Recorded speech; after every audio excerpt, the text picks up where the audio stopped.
നിങ്ങളുടെ favourite shows ഇനി ഒരിക്കലും മിസ്സാവില്ല. ഇപ്പോൾ C5-ലൂടെ കാണും നിങ്ങളുടെ ഫേവറേറ്റ് ഷോ തികച്ചും സൗജന്യമായി. നിന്റെ ജീവിതത്തിലെ സാധാരണ ഒരു ദിവസം ആയിരുന്നില്ല ഇന്നലെ. വിവാഹം കഴിഞ്ഞുള്ള ആദ്യ ദിവസം. പുതുപ്പെണ്ണ് ആദ്യ രാത്രി എവിടെയാ കിടന്നേന്നാ ഞാൻ ചോദിച്ചത്. ഈ വീടിന് വെളിയിലേക്കൊന്നും പോയിട്ടില്ല ഞാൻ. സെറ്റിൽ കിടന്ന് ഉറങ്ങിയത്. നിനക്ക് രോഹിത്തിന്റെ റൂമിൽ കിടന്ന എന്താ കുഴപ്പമെന്നാ ഞാൻ ചോദിച്ചത്.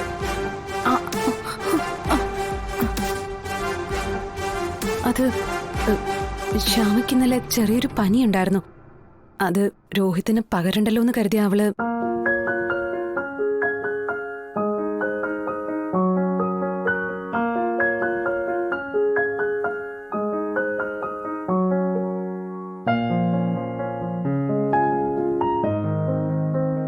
സത്യ മാം എന്നോട് പറഞ്ഞിട്ടാ ശ്യാമ റൂമിന് പുറത്തു പോയത്. ഞാൻ പുറത്തു കിടക്കാമെന്ന് പറഞ്ഞിട്ട് സമ്മതിച്ചില്ല. ഓ, ഇപ്പൊ എങ്ങനെയുണ്ട് നിനക്ക്? എനിക്ക് കുഴപ്പമൊന്നുമില്ല. ആ, ശ്രദ്ധിക്കണം. കാലാവസ്ഥ മാറ്റത്തിന്റെയാ. എങ്കിലും ഡോക്ടറെ കണ്ട് മരുന്ന് വാങ്ങിച്ചോളൂ. ഓ, ഞാൻ നോക്കിക്കോളാം സത്യമേ.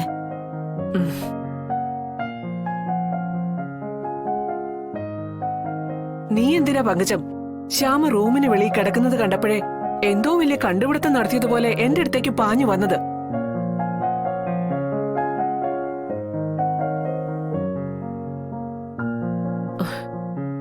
ശ്യാമയെ വിളിച്ചുണർത്തി എന്താ കാര്യം അന്വേഷിക്കായിരുന്നില്ലേ? അത് പിന്നെ ഞാൻ. പങ്കജം, പോയി അടുക്കളയിലെ ജോലി എന്താന്ന് വെച്ചാ നോക്ക്. രാവിലെ എഴുന്നേറ്റ് ഇതുവരെ ചായ പോലും വെച്ചിട്ടില്ല.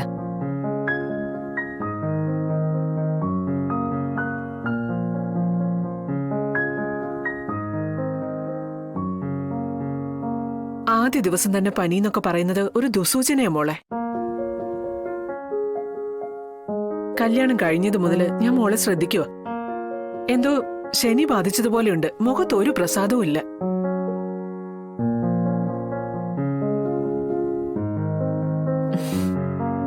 സാരമില്ല, എല്ലാം ശരിയാവും. ആ, നാളെ നിങ്ങളുടെ രണ്ടാളുടെയും പേരിൽ ഒരു ദാമ്പത്യ പൂജ നടത്തുന്നുണ്ട്.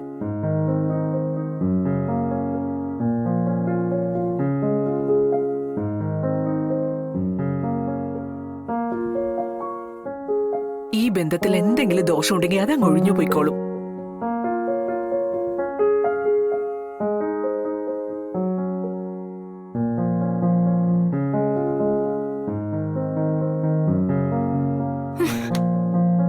ദാമ്പത്യ പൂജയോ? പതുക്കെ. സത്യാമ്മ നിശ്ചയിച്ചതാ. ഞങ്ങള് പോലും ഇപ്പോഴാ അറിയുന്നേ.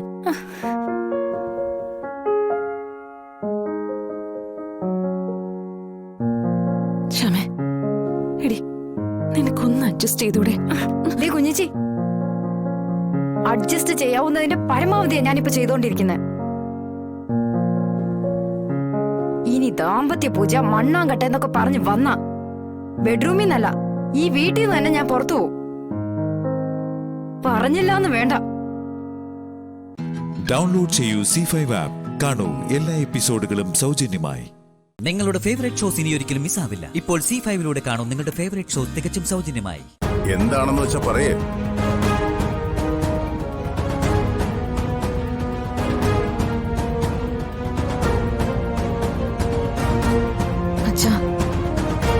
അച്ഛനോട് ക്ഷമിക്കണം. അത് രണ്ടാമത്തെ കാര്യം. ആദ്യം ചെയ്ത തെറ്റെന്താണെന്ന് പറയേ.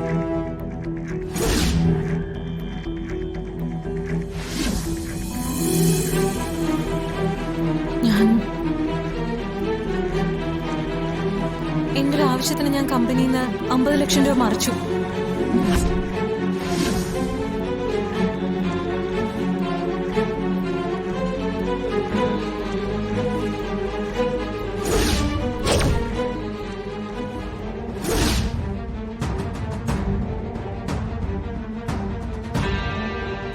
ഈ കാര്യം ഞാൻ പലതവണ അച്ഛനോട് പറയണമെന്ന് വെച്ചതാ. പക്ഷെ അതിനു മുമ്പ് അർച്ചന. അച്ഛാ, ഞാൻ പറയണം. അർച്ചന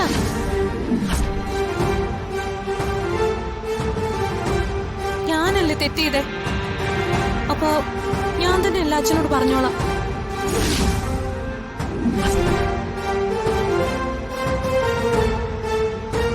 അച്ഛാ, എനിക്കറിയാം ക്ഷമിക്കാൻ പറ്റാത്ത തെറ്റാ ഞാൻ ചെയ്തതെന്ന്.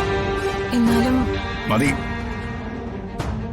ഈ വീട്ടിൽ ഇതുപോലത്തെ സംഭവങ്ങൾ ഉണ്ടായപ്പോഴൊക്കെ അതിനെന്താണ് എന്റെ ഉത്തരമെന്ന് എല്ലാവർക്കും അറിയാം. അർഹതയില്ലാത്ത കാശെടുത്ത് സ്വന്തം ആവശ്യത്തിന് വേണ്ടി ചെലവാക്കുന്നത് ന്യായീകരിക്കാൻ പറ്റാത്ത തെറ്റ് തന്നെയാ. അതറിയാം അച്ഛാ, പക്ഷേ ഞാൻ പറഞ്ഞു കഴിഞ്ഞില്ല.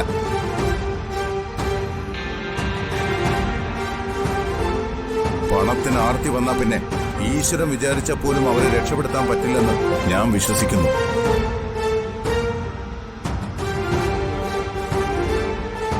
അങ്ങനെ ആർത്തി വന്നുപോയി എന്റെ മരുമോൾക്ക് അത് നിനക്കും ഈ കുടുംബത്തിനും ഒരുപോലെ അപകടമുണ്ടാക്കുന്നതാ.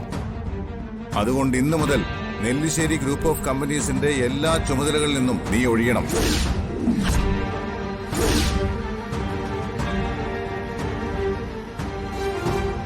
എടുത്ത് തിരിമറി നടത്തിയ പണം 2 ദിവസത്തിനകം തിരികെ വെക്കുകയും വേണം.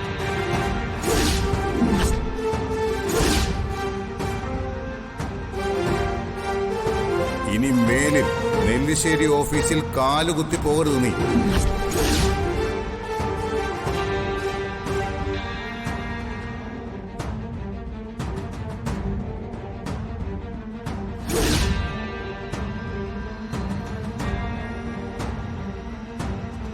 എന്താവശ്യം വന്നാലും അത് എന്നോടൊന്ന് പറഞ്ഞിട്ട് ചെയ്യുന്നതിന് നീ എന്തിനാ മടിക്കുന്നത്? ആരും അറിയാതെ ഓരോരോ കാര്യങ്ങൾ ചെയ്യുമ്പോ ഞാൻ എന്താ നിന്നെക്കുറിച്ച് മനസ്സിലാക്കേണ്ടത്? ബിസിനസ്സിൽ പറയാൻ അനുവദിക്കണം. വേണ്ട, നീ ഒന്നും പറയണമെന്നില്ല. എനിക്കറിയാം അർച്ചനയ്ക്ക് പറയാനുള്ളത് എന്താണെന്ന്. അവന്തിയോട് ക്ഷമിക്കാൻ പറയാനും അവന്തിയേക്ക് വക്കാലത്ത് പറയാനും അർച്ചന ബുദ്ധിമുട്ടണമെന്നില്ല.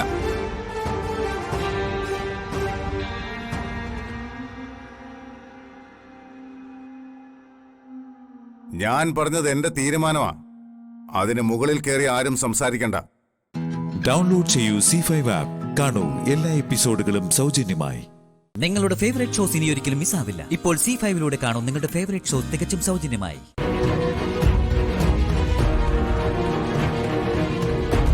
സഞ്ജുട്ടിനൊന്ന് കൈകൂപ്പ്.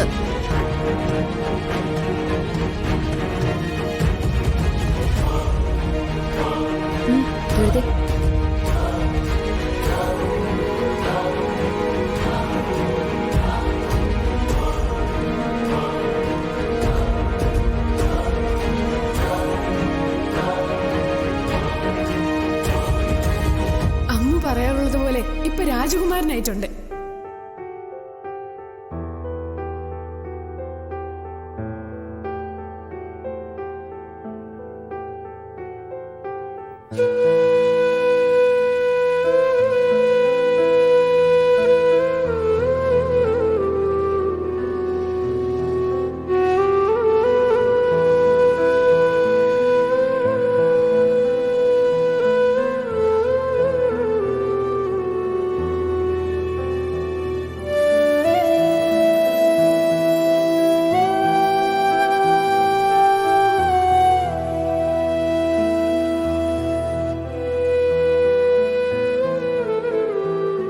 ഇതിൽ കൂടുതൽ ഇനി എന്ത് വേണം? നാണം കെട്ട ഏർപ്പാട് തന്നെ.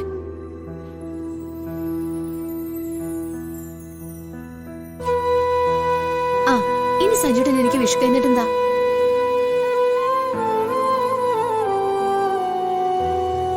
സഞ്ജു ആണല്ലോ വിഷു കഴിഞ്ഞിട്ടും കൊടുക്കുക. ഇനി അതും അവളെ കൊണ്ട് ചെയ്യിപ്പിക്കാതെ സഞ്ജു എന്നെ ചെയ്ത് കണ്ടാ കൊള്ളാം.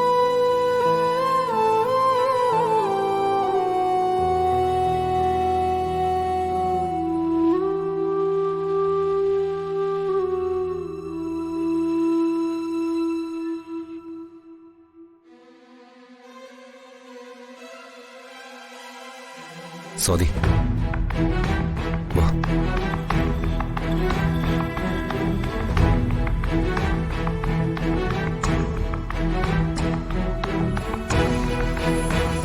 വാ മോളെ.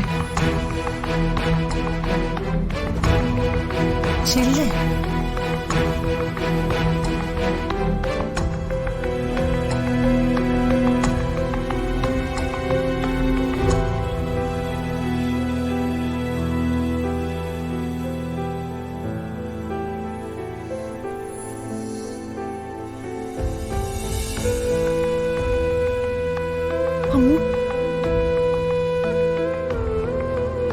കൈനീട്ടം കൊടുക്കേണ്ടത് ഭാര്യയ്ക്ക് സഞ്ജുവേട്ടാ.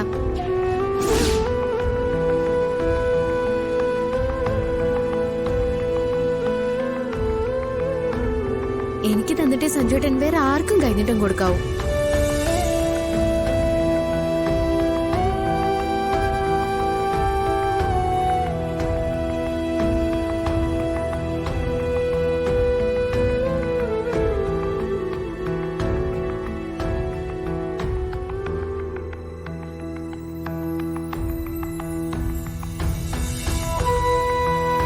ഡൗൺലോഡ് ചെയ്യൂ C5 ആപ്പ്. കാണൂ എല്ലാ എപ്പിസോഡുകളും സൗജന്യമായി. നിങ്ങളുടെ ഫേവറേറ്റ് ഷോസ് ഇനി ഒരിക്കലും മിസ്സാവില്ല. ഇപ്പോൾ C5 കാണൂ നിങ്ങളുടെ ഫേവറേറ്റ് ഷോ തികച്ചും സൗജന്യമായി.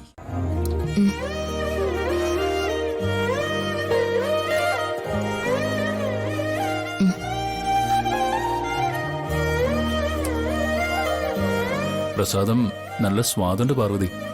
ചന്ദ്രഭഗവാന് നിവേദിച്ച പ്രസാദമല്ലേ ഇത്? ഭഗവാൻ അർപ്പിക്കുന്ന പ്രസാദം ഭഗവാൻ കഴിക്കും എന്നാണല്ലോ വിശ്വാസം. ഭഗവാൻ ഇത് കഴിച്ചതുകൊണ്ടാവും ഇതിന് ഇത്രയും സ്വാദ്. അതായിരിക്കാം, പക്ഷേ അത് മാത്രമല്ല സ്വാദിന്റെ കാരണം. പിന്നെന്താ? ഇതില് എന്റെ ഭവതിയുടെ കൈപുണ്യം കൂടിയുണ്ട്. പ്രസാദത്തിന് സ്വാദ് കൂടാൻ വേണ്ടി ഞാൻ പ്രത്യേകിച്ച് ഒന്നും ചെയ്തിട്ടില്ല സർ. ചന്ദ്രഭഗവാനെ മനസ്സറിഞ്ഞ് പ്രാർത്ഥിച്ച് പ്രസാദം ഞാൻ ഉണ്ടാക്കി, അത്രേ ഉള്ളൂ. പാർവതി, പ്രസാദത്തിന്റെ രുചി കാരണം ഞാൻ ഇങ്ങനെ കഴിച്ചുകൊണ്ടേയിരിക്കും. ഒടുവില് ഇത് തീർന്നു പോവും. പാർവതി ഇതിൽ നിന്നും ലേശം പോലും കഴിച്ചില്ലല്ലോ. വിശാൽ സാർ കഴിക്കേ, അത് കഴിഞ്ഞ് ഞാൻ കഴിച്ചോളാം.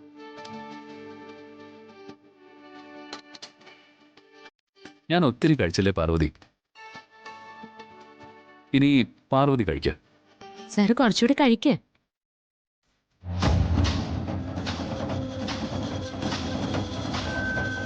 കഴിക്ക് കഴിച്ചാ പിന്നെ അധിക നേരം രണ്ടും ഉണർന്നിരിക്കില്ലല്ലോ. അത്രയ്ക്ക് എഫക്റ്റുള്ള ഉറക്ക ഗുളികയാണ് ഞാനതിൽ ചേർത്തിരിക്കുന്നത്.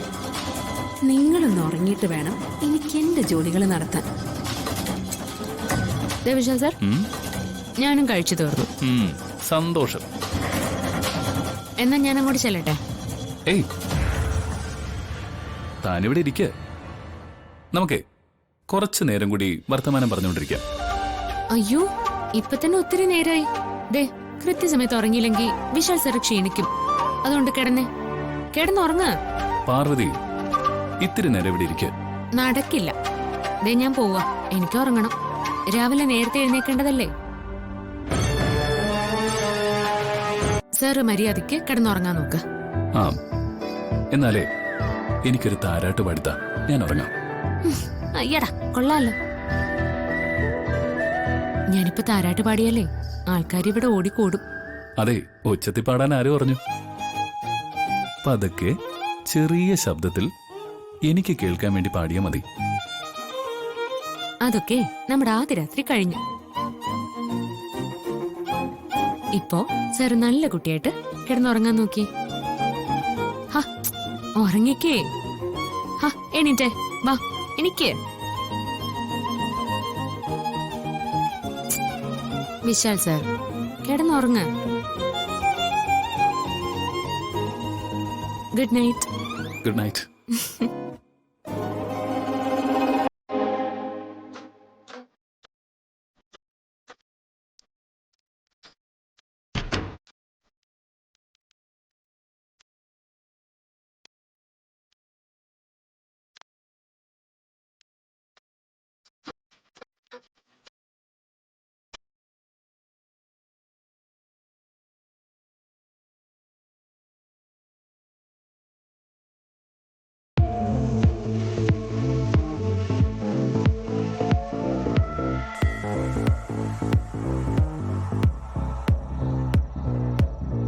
പ്രതാപ, നീ ആ സൈഡിൽ പോയി നോക്ക്.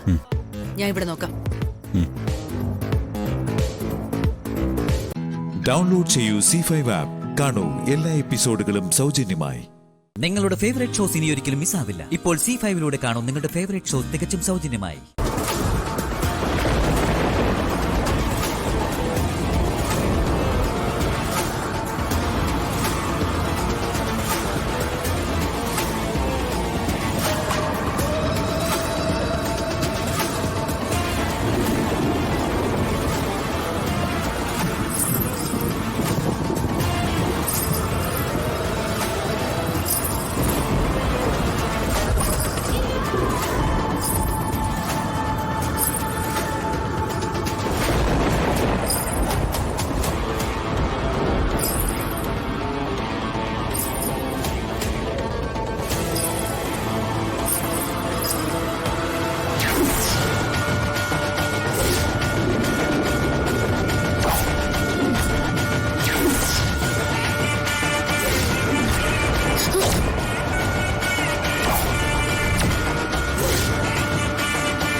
വിശാൽ സർ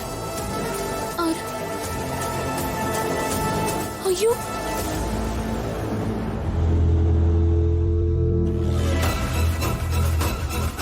ജാസ്മിൻ ഏയ് ജാസ്മിൻ, അയ്യോ Vishal sir Jasmine Jasmine Jasmine എന്താ പറ്റിയേ? ജാസ്മിൻ കണ്ണു തുറക്ക്. ജാസ്മിൻ, എഴുന്നേക്ക്. പാർവതി ഒന്ന് പിടിച്ചേ. ഓ അതൊക്കെ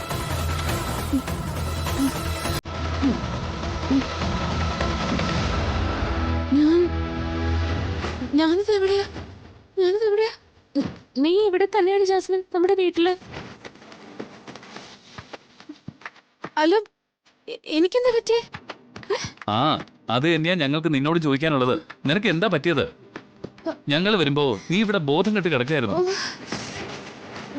അല്ല മുറിയിൽ ഉറങ്ങാൻ കിടന്ന നീ എങ്ങനെ ഇവിടെ വന്നേ? ഞാൻ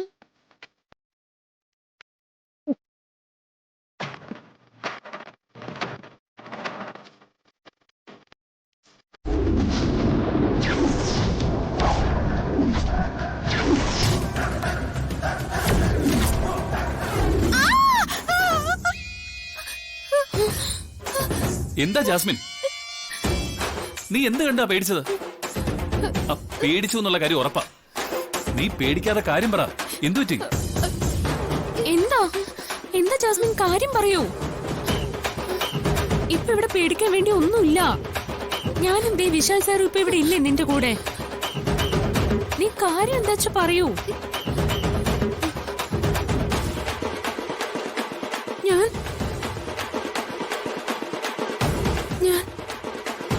ഞാൻ പ്രേതത്തെ കണ്ടു. പ്രേതം? പ്രേതം? എന്ത് പ്രേതം? ആരുടെ പ്രേതം? ഞാൻ കണ്ടത് ജയയുടെ പ്രേതാണെന്ന് തോന്നുന്നു. ഇവള് രാത്രി ഇറങ്ങി നടന്ന് എന്തുകൊണ്ട് പേടിച്ചത്? അത് ജയയുടെ പ്രേതമാണെന്ന് ഇവൾക്ക് തോന്നി. പാർവതി, നീ ഇവളെ നിന്റെ മുറിയിൽ കൊണ്ടുപോയി കിടത്തി ഉദയനൂർ അമ്മയുടെ കുങ്കുമം ഇവളുടെ നെറ്റി തൊട്ടുകൊടുക്ക്. ഡൗൺലോഡ് ചെയ്യൂ C5 ആപ്പ്. കാണൂ എല്ലാ എപ്പിസോഡുകളും സൗജന്യമായി. നിങ്ങളുടെ ഫേവറേറ്റ് ഷോസ് ഇനി ഒരിക്കലും മിസ്സാവില്ല. ഇപ്പോൾ C5 കാണൂ നിങ്ങളുടെ ഫേവറേറ്റ് ഷോ തികച്ചും സൗജന്യമായി.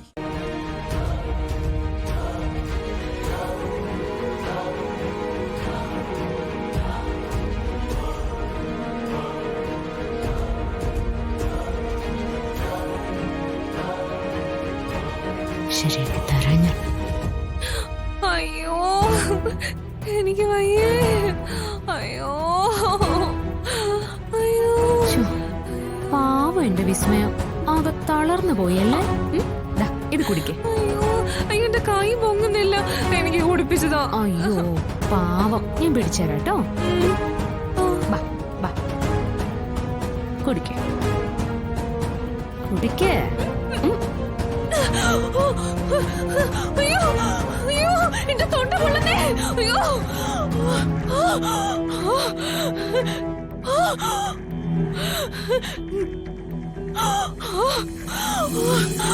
എന്റെ തൊണ്ട പൊള്ളേ. നീ എനിക്ക് ചൂടുവെള്ളം തന്നെ കൊല്ലാൻ നോക്കില്ലേടി.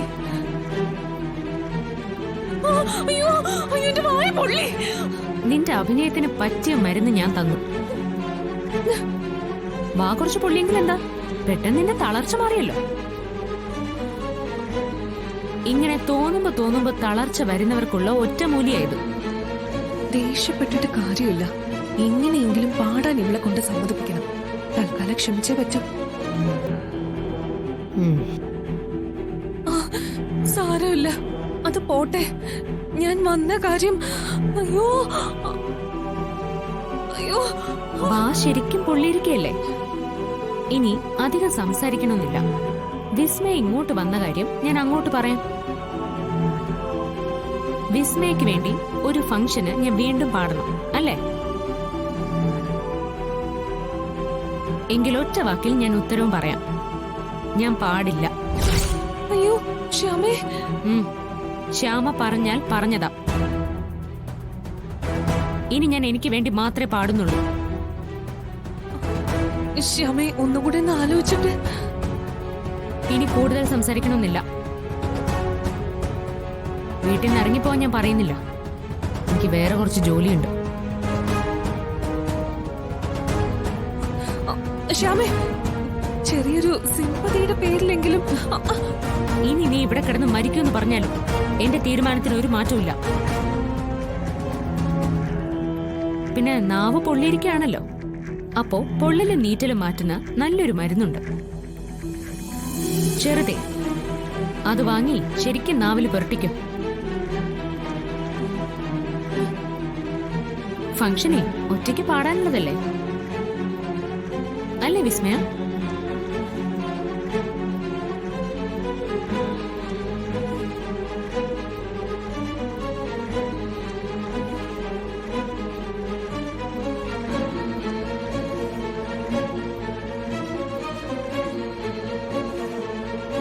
ഡൗൺലോഡ് ചെയ്യൂ C5 ആപ്പ്. കാണൂ എല്ലാ എപ്പിസോഡുകളും സൗജന്യമായി.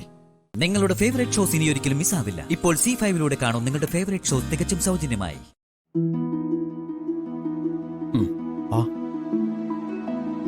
മോളെ ശ്യാമേ, ദേ GK സാറ്.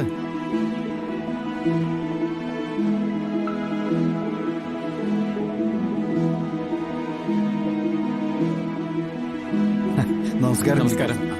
നമസ്കാരം.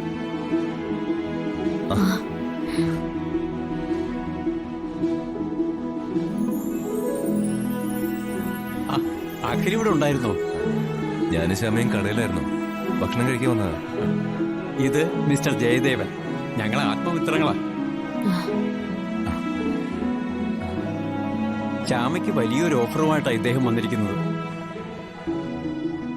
സാക്ഷാൽ കൃഷ്ണന്റെ മധുരയിൽ കൃഷ്ണലീലയുടെ ഭാഗമായി സംഗീതോത്സവം നടക്കുന്നുണ്ട്. ഇന്ത്യയിലെ ഓരോ ഭാഷയിൽ നിന്നും ഓരോ ഗായകർക്ക് കൃഷ്ണഭക്തി ഗാനം ആലപിക്കാൻ അവസരമുണ്ട്. കേരളത്തിൽ മലയാളത്തിൽ നിന്ന് ശ്യാമയാ സെലക്ട് ചെയ്തിരിക്കുന്നത്.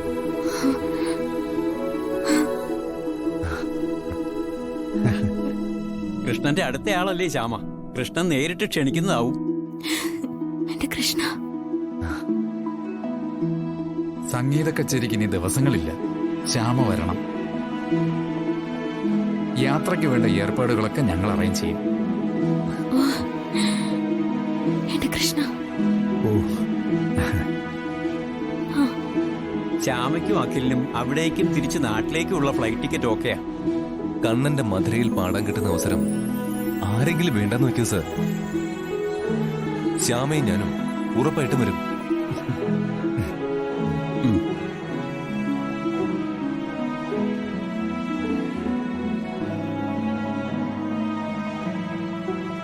ഇത് വാങ്ങിക്കോളൂ. ചെറിയൊരു അഡ്വാൻസാ. മറ്റ് എക്സ്പെൻസുകൾ, റെമ്യൂണറേഷൻ എല്ലാം പ്രോഗ്രാം കഴിയുമ്പോൾ സെറ്റിൽ ചെയ്യും. സർ, മധുരയില് എന്റെ കണ്ണിന്റെ മുമ്പിൽ പാടാൻ ഒരു അവസരം കിട്ടാന്ന് പറഞ്ഞാ അതിൽ കൂടുതൽ എനിക്ക് എന്ത് ഭാഗ്യ വേണ്ടത്? ഒക്കെ ശരിയാ. ഇത് കൃഷ്ണന്റെ പേരിലുള്ള ഒരു ട്രസ്റ്റ് നടത്തുന്ന പ്രോഗ്രാമാണ്. അവർക്ക് ചില പ്രോട്ടോകോൾസ് ഒക്കെ ഉണ്ട്. അതിന്റെ ഭാഗമാണ് ഈ അഡ്വാൻസ്. ശ്യാമ വാങ്ങിക്കോളൂ.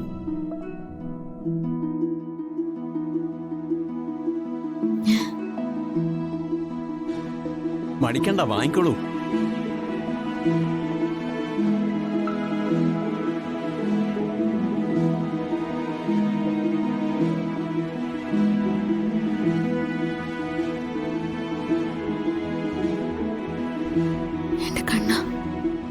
എന്നാ ഞങ്ങൾ ഇറങ്ങുക. പുറപ്പെടേണ്ട സമയവും മറ്റു ഡീറ്റെയിൽസും ഒക്കെ പിന്നാലെ അറിയിക്കാം. Thank you Shyama. എന്നാ ഞങ്ങൾ ഇറങ്ങട്ടെ. ശരി സർ. എന്നാ ശരി, വരട്ടെ.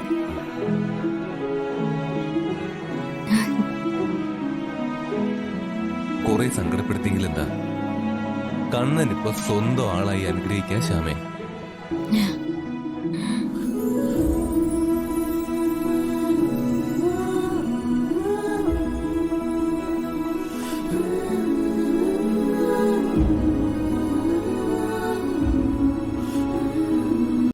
ഡൗൺലോഡ് ചെയ്യൂ C5 ആപ്പ്. കാണൂ എല്ലാ എപ്പിസോഡുകളും സൗജന്യമായി.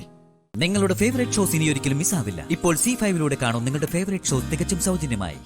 ഫോർമാറ്റ് ഒക്കെ കറക്റ്റാ. സ്റ്റേജിന്റെ ചെലവും ഹാളിന്റെ ചെലവും ഫുഡിന്റെ ചെലവും ഒക്കെ കൃത്യമായി ഓർഡർ തന്നെ എഴുതിയിട്ടുണ്ട്. എങ്കിൽ പിന്നെ എന്താ പ്രസാദ ഇത്ര കുഴപ്പം? എന്താ കുഴപ്പമെന്നോ? ഈ ഫിഗറുകൾ നോക്കിയേ. ഈ ഉമാദത്തൻ എന്ന് പറയുന്ന ആളുടെ മകളുടെ കല്യാണം നടത്തി വിടുന്നത് നമ്മുടെ പുണ്യത്തിനൊന്നും അല്ലല്ലോ, ആണോ? ഫുഡിനും സ്റ്റേജിനും അലങ്കാരങ്ങൾക്കും എല്ലാം നമ്മൾ സാധാരണ വാങ്ങുന്ന തുകയിൽ നിന്ന് വളരെ കുറച്ചാ കോട്ട് ചെയ്തിരിക്കുന്നേ. ഇങ്ങനൊരു 4 വാക്ക് ചെയ്താൽ മതി, കമ്പനി പൂട്ടി നമുക്ക് വീട്ടിൽ തന്നെ സുഖമായിട്ട് കിടന്നുറങ്ങാം. പിടിക്കേ, ഇത് തൽക്കാലം തന്റെ കയ്യിൽ തന്നെ ഇരിക്കട്ടെ. രാവിലെ ഞാൻ കൂടുതൽ ഡീറ്റെയിൽസ് തരാം. ആ എമൗണ്ട് വെച്ച് റീവർക്ക് ചെയ്തിട്ട് കൊട്ടേഷൻ അയച്ചാൽ മതി. പ്രസാദേട്ടാ, ഒരു മിനിറ്റ്. നേരത്തെ പറഞ്ഞതിലെ പകുതി ശരിയാ. ഉമാദത്തൻ സാറിന്റെ മകളുടെ കല്യാണം നടത്തിയാൽ ലാഭം കിട്ടില്ല. പക്ഷേ വലിയ നഷ്ടം വരില്ല എന്ന് ഉറപ്പാ. ബ്രേക്ക് ഈവൻ ആയിരിക്കും. അത് മനസ്സിൽ വെച്ചുകൊണ്ട് തന്നെയാ ഞാൻ ഇങ്ങനെ ഒരു കൊട്ടേഷൻ തയ്യാറാക്കിയത്. ലാഭം ഒഴിവാക്കിയ ഒരു കൊട്ടേഷനോ? അതിനെന്താ കാരണം? അതിനൊരു കാരണമുണ്ട്. ഈ കല്യാണം ഏറ്റെടുക്കാവുന്ന തീരുമാനിക്കും മുൻപ് ഞാൻ ഉമാദത്തൻ സാറിനോടും ഫാമിലിയോടും സംസാരിച്ചിരുന്നു. അവരുടെ ബാക്ക്ഗ്രൗണ്ടിനെ കുറിച്ച് ഒരു സ്റ്റഡി നടത്തുകയും ചെയ്തിരുന്നു. എന്തിനാ? നമ്മുടെ കോമ്പീറ്റന്റ് ആയ എല്ലാ കമ്പനികളും കല്യാണമാണെന്നറിഞ്ഞ് നേരത്തെ അവരെ കോണ്ടാക്ട് ചെയ്തിരുന്നതാ. അതിന്റെ കാരണം സാറിന്റെ തറവാട് ഒരു ജോയിന്റ് ഫാമിലി ആണെന്നുള്ളതാ. അവിടെ ഇനിയും ഇതുപോലുള്ള ധാരാളം ചടങ്ങുകൾ വരാനുണ്ട്. സാറിന്റെ മകൻ സ്വന്തമായി ഒരു IT കമ്പനി പോലും നടത്തുന്നുണ്ട്. അവരെല്ലാം ആകാംക്ഷയോടെ നോക്കുന്ന ഒരു കല്യാണമാണിത്. ഇവിടെ കൊട്ടേഷൻ ബജറ്റ് നോക്കാതെ നൽകി നമ്മളാണ് ആ ചടങ്ങുകൾ ഏറ്റെടുക്കുന്നതെങ്കിൽ ആ പേരിൽ മാത്രം ചുരുങ്ങിയതൊരു 8-10 ഇവന്റ്സ് ഇതേ വർഷം തന്നെ വീണ്ടും നമുക്ക് കിട്ടും. അതുകൂടാതെ സാറിന്റെ സർക്കിളിലുള്ളവര്, ക്ലബിലുള്ളവര്, മകന്റെ കമ്പനിയുടെ പരിചയത്തിലുള്ളവര്, അങ്ങനെ എത്രയോ ഇവന്റ്സ് ഇനിയും കിട്ടുമെന്നറിയോ? അതിലേക്കുള്ള ചെറിയൊരു പാലമാണ് ഈ ഇവന്റ് എന്ന് കരുതിയാ മതി. ചെറിയൊരു ഇരയിട്ട് നാളത്തെ വലിയ മീനിനെ പിടിക്കുന്നത് പോലെ ഒരഭ്യാസം. ജസ്റ്റ് ഒരു മൈൻഡ് ഗെയിം, അത്ര തന്നെ.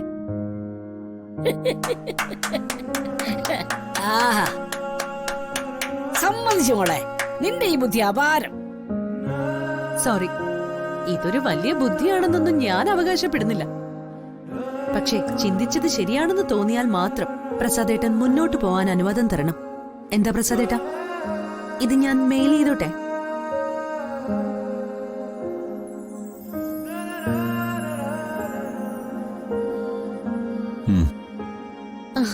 താങ്ക് യു പ്രസാദേട്ടാ, സമാധാനമായി. ഇനി ഞാൻ കിടന്നാ വേഗം ഉറക്കം കിട്ടും.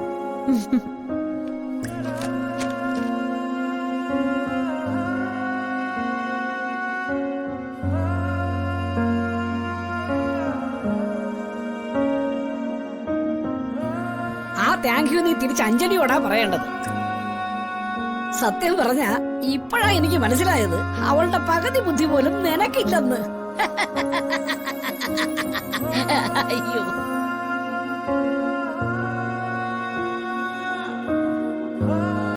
ഡൗൺലോഡ് ചെയ്യൂ C5 ആപ്പ്. കാണൂ എല്ലാ എപ്പിസോഡുകളും സൗജന്യമായി. നിങ്ങളുടെ ഫേവറേറ്റ് ഷോസ് ഇനി ഒരിക്കലും മിസ്സാവില്ല. ഇപ്പോൾ C5 കാണൂ നിങ്ങളുടെ ഫേവറേറ്റ് ഷോ തികച്ചും സൗജന്യമായി. മറ്റൊരു അപകടമുള്ളത് ജീവിച്ചിരിക്കുന്ന 3 അവകാശികളും പെൺകുട്ടികളാണ് എന്നുള്ളതാണ്. അവർ വിവാഹം കഴിക്കുക മറ്റോ ചെയ്താൽ അവകാശികളുടെ ഗണത്തിൽ ആ ഭർത്താക്കന്മാരും വരുമെന്നർത്ഥം.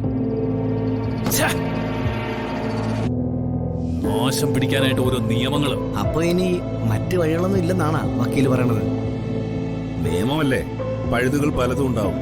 അത് കണ്ടെത്തി അപ്പീലിന് പോവുകയാണല്ലോ എന്റെ ജോലി. എന്തായാലും തൽക്കാലം നമുക്ക് വിധിയുടെ മേലൊരു സ്റ്റേ വാങ്ങിച്ചുകൊണ്ട് മുന്നോട്ട് പോകാൻ തോന്നുന്നു. എന്താണ് സാറ് പറയുന്നത്? തന്റെ ഇഷ്ടം പോലെ തന്നെ ചെയ്യാം. അല്ല, ഞാനെന്ത് പറയാനാ?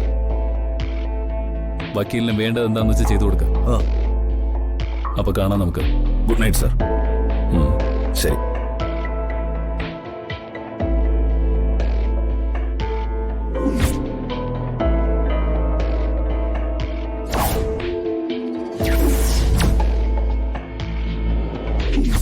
തൃപ്പങ്ങോട്ട് വാസുദേവന്റെ സ്വത്തുക്കൾ അയാളുടെ 4 മക്കൾക്കുമായി തുല്യമായി വീതിക്കപ്പെടും. സുഭദ്ര, രാധ, ദർശന, സൗഭാഗ്യ എന്നിങ്ങനെ 4 മക്കൾക്ക് മാത്രമായിട്ട് വിഭജിക്കപ്പെടും. രാധയ്ക്ക് സ്വത്തിൽ ഒരവകാശം മാത്രമേ ഉള്ളൂ. സ്വത്തിന്റെ പാതി അവളുമാർക്കാ കിട്ടുക. ദർശനയ്ക്കും സൗഭാഗ്യയ്ക്കും. അവർ രണ്ടുപേരും ഒരിക്കലും വിവാഹം കഴിച്ചുകൂടാ. മറ്റാരെങ്കിലും സ്വന്തമാക്കുന്നതിന് മുമ്പ് രാധയെ എനിക്ക് സ്വന്തമാക്കണം. മണിച്ച വക്കീല് പോയി. അവരെ രണ്ടുപേരെയും കല്യാണം കഴിക്കാൻ സമ്മതിക്കരുത്. ആരുടെ കാര്യം പറയുന്നത്? ആ ദർശനയും സൗഭാഗ്യയും. രാധയെ ഞാൻ താലി കെട്ടിയാൽ അവൾക്കൊപ്പം എന്റെ മകനെ എനിക്ക് കിട്ടും.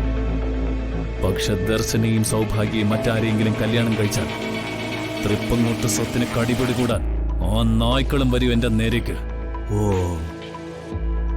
പിന്നെ ഞാൻ തന്നെ വീണ്ടും കൊലക്കത്തി എടുക്കേണ്ടി വരും. അതിനേക്കാൾ ഏറ്റവും നല്ലതെന്താ? തൃപ്പങ്ങോടിന് ഒരേ ഒരു മരുമകൻ മതി എന്ന് തീരുമാനിക്കുന്നതല്ലേ ഈ മേഘനാഥൻ മാത്രം. എന്ന് പറഞ്ഞാ മനസ്സിലായില്ല. മനസ്സിലാക്കാനൊന്നും പ്രത്യേകിച്ചില്ല. തൃപ്പങ്ങോട്ടെ 3 പെൺമക്കൾ, മരുമകന് 1 മതിയെന്ന്. അത് ശരി. പക്ഷേ നമ്മൾ എങ്ങനെ കുട്ടികളെ കണ്ടുപിടിക്കും? അതല്ലേ ഇപ്പൊ ആദ്യം വേണ്ടത്. സുഭദ്രാമ്മയുടെ തനിപ്പകർപ്പായോണ്ട് രാധയെ ഓൾറെഡി തിരിച്ചറിയാൻ കഴിഞ്ഞു. ദർശനയോ സൗഭാഗ്യമോ ഏത് രൂപത്തിലാണ് വളർന്നു കഴിഞ്ഞപ്പോഴെന്ന് ആർക്കറിയാൻ പറ്റും? നമുക്കല്ലേ അറിയാതുള്ളൂ. എല്ലാം അറിയുന്ന മറ്റൊരാളുണ്ടെങ്കിലോ? അതാരാ? ബ്രഹ്മാവാണോ? അയാളൊരു ബ്രഹ്മാവ് തന്നെയാ. പടം വരയ്ക്കുന്ന ബ്രഹ്മാവ്. വിലാസം ഞാൻ തരാം. താൻ വേണം കൂട്ടിക്കൊണ്ടുവരാൻ. അതാരാണ് അപ്പനെ ഈ പടം വരയ്ക്കണ ബ്രഹ്മാവ്? കാണാൻ പോകുന്ന പൂരം പറയണോ? വേണ്ട. രാധ ഇനി സ്റ്റാൻഡ് ബൈ. ദർശനയും സൗഭാഗ്യയും ഇനി അതാണ് മേഘന്റെ ടാർഗറ്റ്. 1 പകരം 3 വീട്ടില്ല ഞാൻ 3. നോക്കിക്കോ നീ. ഡൗൺലോഡ് ചെയ്യൂ C5 ആപ്പ്. കാണൂ എല്ലാ എപ്പിസോഡുകളും സൗജന്യമായി.